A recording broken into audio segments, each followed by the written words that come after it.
Okay, so the other thing I like to do, and if you go to Gather Victoria's Facebook page, just Gather Victoria Facebook, you can Google it, is you'll find a number of what are called tea wreaths that I made this season for the autumn equinox.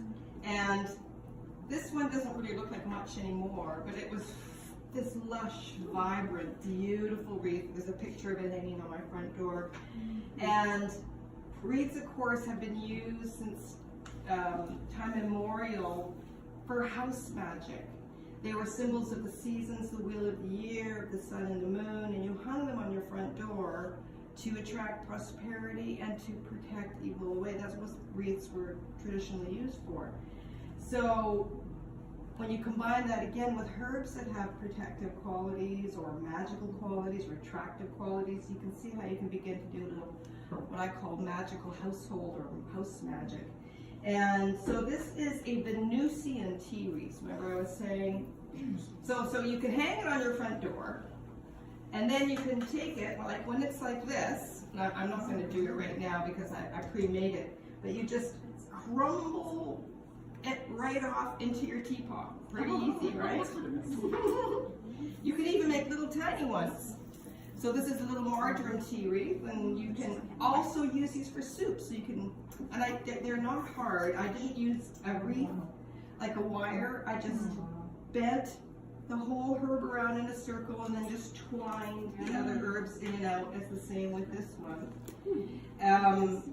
So the idea is then you could toss the whole thing in, or you could just take this, use scissors, and chop it up and throw hunks in a teapot, right? So this is made with the herbs of Venus. So on the autumn equinox, we entered into the house of Libra, the astrological house of Libra. Libra, who holds the scales of balance, has those balancing energies upon us in the month, and she is ruled by Venus, right? So it is a month of feminine energy. And the herbs of Venus, interestingly, have really balancing qualities on the body. They help balance all of our systems. Oh yes! We're admiring your yes, sure. It's incredible. Huh? It's incredible. Well, pass it around because you can see the difference between.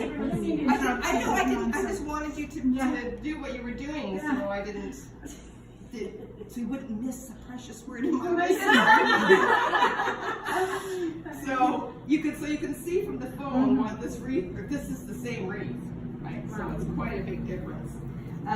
Anyway, so the wreaths of the herbs of Venus are balancers of the body, right? So they balance your hormones, they balance, they're big hormone balancers. But this one we have roses, which are the flowers of Venus, marjoram again, flowers of Venus, goldenrod, which is not growing in that garden, but is a flower of Venus. Did people know about goldenrod? Those tall, you see them growing all over the city. They're going out of season now, but they're tall golden plants. But don't worry about it. We've just got enough plants to worry about tonight. Goldenrod, marjoram, and thyme, which were all, so this is just those herbs. And then I've included rose hips too, because they are under the rule of Venus.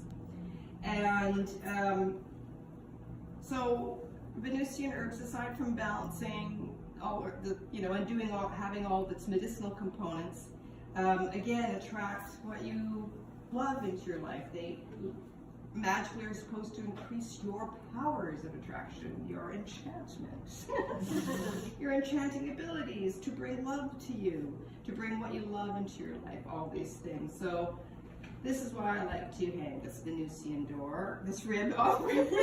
wreath on my door during autumn equinox and other celebrations, because it's that old magical symbol, and then I use it to invite all those good things into my front door. So that's the tea that we're going to sample right now, is a Venusian tea. So pass up your cups.